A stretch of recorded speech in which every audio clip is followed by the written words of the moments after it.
In too many corners of Igbo society, women aren't raised, they are processed.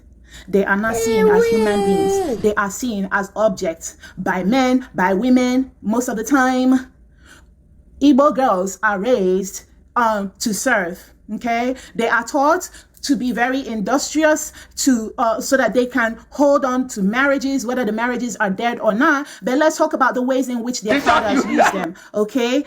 From cradle to adulthood, the humanity of an average Igbo girl is like a business transaction. Daughters are not nurtured with love and dignity. They are groomed for utility as brides, burden, or bargaining chips. At the heart of this rot, there are these men who have inherited patriarchal entitlement, and they call it culture. Not fathers, but kings in their own minds, gods in their own minds. They do not see the humanity in their daughters, and they don't even see it in their mothers. They don't see the humanity in their sisters. All they see is tools of service, what these women can do for them, what these women can bring to the table. Okay, they don't protect their daughters, they police their wombs, they police their vaginas, and sometimes they want to exploit these things too. Now, when a community normalizes the dehumanization of its own women and call it tradition, we have to call it what it is: systemic misogyny with ancestral branding. Okay, now there is a bandit that I'm trying to drag, in fact, two of them. One is James Okorie, the father of Chiamaka Blessing, who came to tell us, well, I've been sitting on this story for at least 3 to 4 years right now. James Okorie raped Chiamaka Blessing, raped her from the age of 9 through 16. He took her virginity. He continued to sleep with her for years. And she had no idea. He told her that this is the ways in which a father loves his daughter. Okay? So let's talk about the narcissistic predator complex, okay? These men, they're just not abusers. They are narcissists who see their children as an extension of themselves, not autonomous beings. They cannot handle their child's independence, right? Because it threatens their imagined control, which is why they will go ahead, the men that fall into this category, to hand their daughters over to other men or try to exploit them for the best way they can. And so James Okorie, he's a subject that we should study in this situation. Why? Because when he moved abroad, he wanted to continue using his daughter Chiamaka for sex. He wanted to bring her abroad and said, but if you come over here, I don't want you to have another lover. I need you to leave the husband that you're living with right now. I want you to come here so I can continue to have sex with you. If you don't do that, I will never support you. I'll never help you. Put this down here because I don't know what is going to be the next line of action of these people. I don't know if they are going to take my life. I don't know their plan. They have involved my husband in this and he's taking their sides. Everybody. Now, how did Chiamaka come into existence? Chiamaka's mother was a single mom. She came to Lagos for greener pastures, to find work and employment. And at some point, she had accommodation issues, during which James offered her accommodation.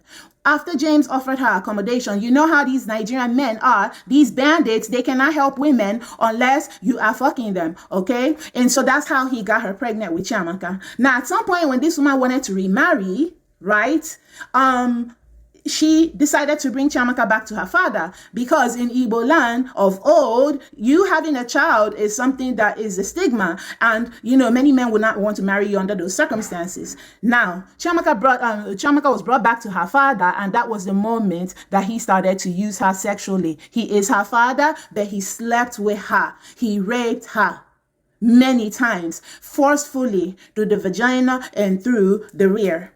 Okay, and he has no single remorse. This girl has tried to get him to provide her with assistance, help her with therapy, help her. No, he has refused. All he is asking for is for her to make herself available to him so that he can exploit her further, even though she's now a full adult with her own family. So he's like an average Igbo bandit. There's no remorse because they never see anything wrong in what they do. Remorselessness comes from a deeply ingrained entitlement and distorted beliefs that justify their abuse. I have read chats between James and Chiamaka, and I promise you that at no point did I see any paternal love in the chat. He was sounding like a lover. He was sounding like a jilted ex in those text messages. Okay.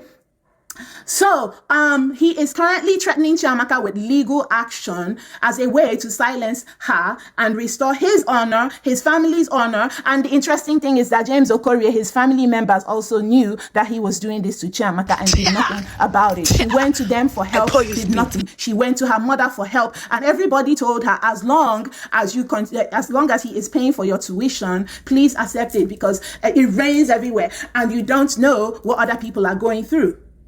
But it gets more twisted. James Okorie is jealous over Chiamaka's marriage. And so some abusive fathers like that, they have a twisted form of envy and feels as though their daughter's romantic partner has stolen them from them.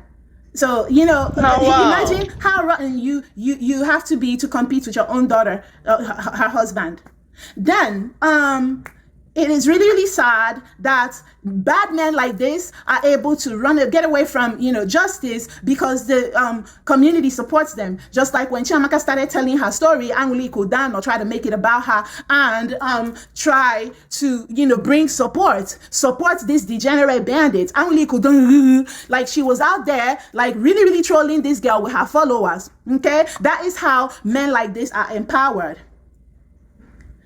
Now, we need the German government to investigate and find out, because I seriously doubt that Chiamaka is an isolated incident. A man who is a pedophile would do it over and over again. And I need the German government to actually look into this man and see. I guarantee you that he would have committed such acts over there, with little girls. So look into him. Now, James Okorie said that he wants to sue people like me for supporting Chiamaka. And I say, bring it on, sir. Bring it on. You must think that the people that are talking about these things, right, that they are nobodies, that they are people that you can intimidate with the Nigerian police. And that's crazy. James Okorie, we will take you down. This is the beginning of me dragging you. Continue to wait. I'm going to drag you every day until I gain traction and make sure that you are repatriated, so that we can treat you, so that we can give you the fuck up that you need. Maybe a little bit of a taste of your medicine. Okay?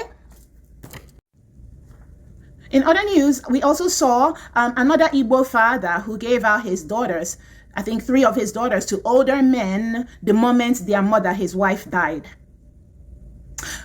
These girls now all have babies. They are being abused by these men that their father sold them to. The father has no remorse whatsoever. I heard them interview him because he was arrested in Anambra State for selling his minor children to other men. And in response to this, he was just as remorseless as James Okorie, as they are all known to be. Because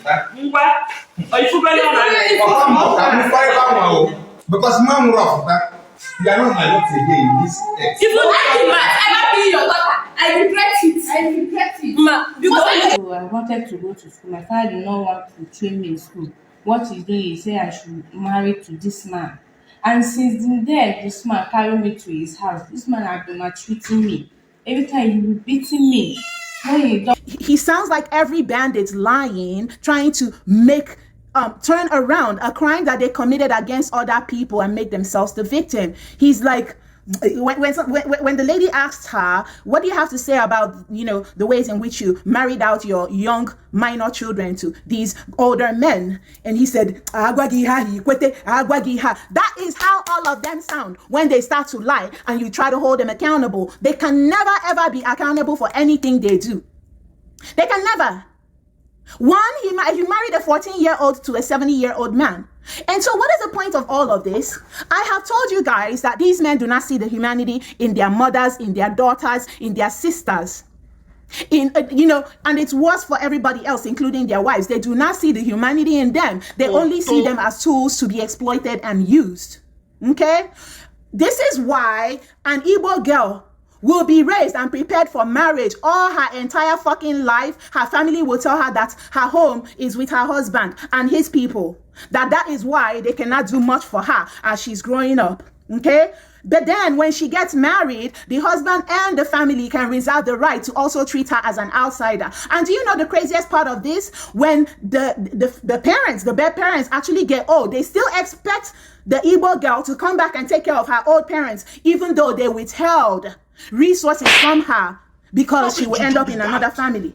The husband's family will expect them to take care of their old parents, and their birth family will expect it. Why? Because they only see the girl child, the woman, as an appliance, a tool and an appliance. Okay? And so, why do we need to continue with these cultures? And women, what can we do to make these outcomes better? Because the more we talk about the crimes men have committed against women, the more they double down, the more they carry on like they are the victims. Tell me why this man actually used his own daughter sexually for years and people covered for him. People are still trying to silence his victim. Same with this man, that as soon as his wife died, he sold off the daughters. You know why he did that? First, to get money out of it. Second, so he will free up his house and have more time and space for another wife and a family. And that is what you are to these bandits. See how their mother died? It is because of the stress she experienced in that marriage. When you are very stressed in a marriage, it accumulates in your body. You start developing autoimmune diseases such as cancer. You start developing all kinds of chronic illnesses that you will carry until your body can no longer handle it. Which is why we are telling women, if you cannot handle it, you do not have agency to handle the stress in your marriage, leave, because it will never get better. All these men see in you is as tools. Just like I saw somebody who said that her husband forced her to be giving him her paycheck while holding on to every single dime, saying that, oh, she cannot do her hair because it's a waste of money, only for her to catch him giving his side chick 120,000 naira to do her hair. All these men see their wives as are tools and appliances. So sitting down there to allow them to dictate to you, to ruin your life while you're there having babies, if you die, this will be the fate of your daughters. They will be married out. They will be kicked out sold out to people to go and work in labor. Because women are the ones holding the family together, unfortunately. Because many men are very irresponsible fathers. And if you have girls for them, they don't see their girl child as children, which is why I have been telling Igbo women to stop complying with the femicide or birthing males for these people. How are we birthing our enemies into existence? How? Where are men finding this audacity to dehumanize women, the women that give them life? I do not understand it. So once you endure, okay, for those who are in marriages and are unable to produce male children, right? You do not have a Y chromosome, but everybody bothers you because you do not have a male child. Meanwhile, it's not in your genetics to provide a male child. A man will have to give you a male child for you to birth for him. Yet, women are persecuted over these things. You will see women having 1, 2, 3, 4, 5, 6, 7 girls, while looking for a male. And we saw somebody die from that last year. Many women actually die trying to birth males for these men, these very ungrateful men that will go ahead to replace you immediately you die. And that is exactly what happened to these poor girls. Their mother died and their father sold them off so that he can start all over. And this is how they behave also when they divorce their wives. When they leave their wives for other women, they will completely cut off the entire family. They will cut off their children.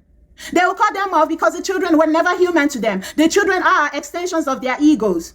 So I keep saying it, don't birth more children than you yourself can personally take care of, and consider your children, the future of your children, when you decide to keep birthing children for a degenerate man in search of a male.